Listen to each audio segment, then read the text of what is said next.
जी दोस्तों माशाल्लाह से ये भाई आए हैं जी पिंडी से। ये अपना जो है ना कह रहे हैं कि मैं वीडियो में नहीं आना चाहता, तो मैंने कहा चले नीचे से हम बना लेते हैं। ये एक मादी इन्होंने जो है ना वो पसंद की है जी, ठीक है। इधर में से एक मादी इसमें से है जी, ठीक है जी। और एक नार इन्होंने पसंद किया है, ये वाला जो पट्टे आए हैं मेरे पास नए, उनमें से ये जो है ना वो पट्ठा भाई ने पसंद किया है। अल्लाह भाई को नसीब करे जी।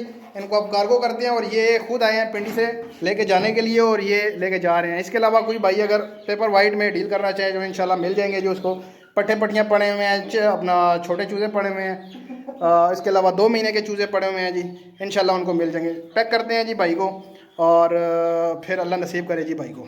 ये जी माशाल्लाह से कार्टन पैक हो गए हैं जी। ये भाई लेके जा रहे हैं जी। ये भाई आए हैं लेकिन इनका हम चेहरा नहीं दिखाते, वो शो ऑफ नहीं होना चाह रहे हैं, ठीक है जी। ये पैसे वगैरह दे रहे हैं जी। और इनकी पहले भी हमारे साथ जो है ना वो डील थी, इन्होंने कुछ एडवांस दिया था, बोला था हम खुद आएंगे लेने के लिए। मैंने कहा ओके जनाब। ये चेक कर रहा हूँ माशाल्लाह।